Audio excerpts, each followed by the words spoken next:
جو ادب ہے ہم عام طور پہ اس کے بڑے لمیٹڈ معنی سے واقف ہیں۔ ہم ادب کا معنی لیتے ہیں کسی کی رسپیکٹ کرنا، بزرگوں کی، ماں باپ کی، اساتذہ کی، مشائخ کی، اللہ والوں کی، بزرگوں کی عزت اور احترام اور تعظیم و تکریم، اس کو ہم سمجھتے ہیں یہ ادب ہے۔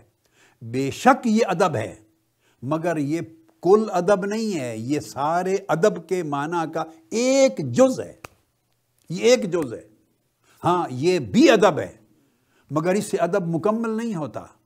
ادب بڑے کے ساتھ بھی ہوتا ہے، ادب چھوٹے کے ساتھ بھی ہوتا ہے، ادب اپنے جیسوں کے ساتھ بھی ہوتا ہے۔ ادب طاقتور کے ساتھ برتاؤ میں بھی ہے، ادب کمزور کے ساتھ برتاؤ میں بھی ہے، اپنے سے اونچے کے ساتھ برتاؤ میں بھی ادب ہے، اپنے سے نیچے والے کے ساتھ بھی برتاؤ میں ادب ہے، دوست کے ساتھ برتاؤ میں بھی ادب ہے، دشمن کے ساتھ برتاؤ میں بھی ادب ہے، جانوروں کے ساتھ برتاؤ میں بھی ادب ہے، اللہ کی ہر مخلوق کے ساتھ برتاؤ، اگر وہ برتاؤ خوبصورت ہے اللہ کی مخلوق کے ساتھ تو وہ ادب ہے۔ حسن معاملہ ادب ہے، تو یہ ادب ہے مخلوق کے ساتھ۔ پھر ہر مخلوق کا حق آپ پر کیا ہے؟ ماں باپ کا حق ہے، بچے ان کے حق کو ملحوظ خاطر رکھتے ہوئے ان سے برتاؤ کریں، یہ ماں باپ کا ادب ہے۔ اساتذہ کا ادب، انہوں نے علم دیا ہے۔ چھوٹے کا ادب شفقت کرنا، محبت کرنا، چھوٹوں کو پیار دینا، یہ اس کا ادب ہے، یعنی اس کے حق کو نہایت خوبصورتی اور عمدگی سے پورا کرنا، ادا کرنا، یہ ادب ہے۔ پھر مخلوق کے ادب میں سب سے اونچا ادب اولیاء اور صالحین کا ہے، اور ان سے سب سے اونچا ادب رسول پاک صلی اللہ علیہ وآلہ وسلم کا، انبیاء کا ادب ہے۔ یہی اہل بیت اطہار اور صحابہ کرام کا ادب ہے، اور سب سے اوپر حضور علیہ الصلوۃ والسلام کا، اللہ کے نبی کا ادب ہے۔ جیسے ان کا رتبہ اور جیسے ان کا مقام ہے، ان کے ساتھ تعلق، برتاؤ اور معاملہ کرنے میں اتنا ادب، اور پھر اس سے اونچا اللہ کا ادب، وہ خالق و مالک ہے، اللہ کا ادب۔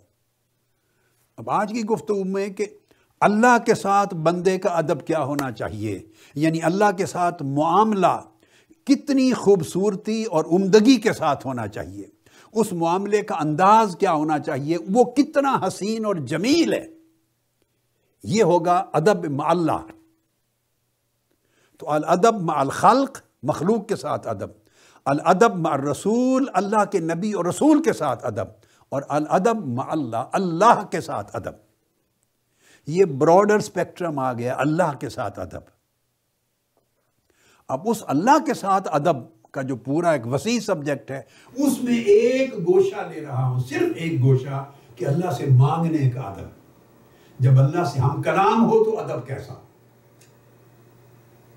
قرآن مجید کو حضرت عبداللہ ابن مسعود رضی اللہ تعالیٰ عنہ فرمایا کرتے کہ لوگو، یہ قرآن سارا کا سارا دسترخوان ہے، یہ مأدبہ ہے، فَتَعَلَّمُوا مِن مَأْدُبَتِهِ، اس قرآن کے ادب میں سے سیکھا کرو، اس دسترخوان سے ادب لو، یعنی اپنی زندگیوں کو سنوارو، اس سے اپنے گفتگو کا انداز خوبصورت کرو، برتاؤ کا انداز خوبصورت کرو، سوچیں بہتر کرو، خواہشیں بہتر کرو، اعمال بہتر کرو، افعال بہتر کرو، طرز عمل بہتر کرو، اپنے رویے بہتر کرو، یعنی قرآن کے دسترخوان ادب سے ایسا مواد لو جس سے آپ کے رویے خوبصورت ہو جائیں۔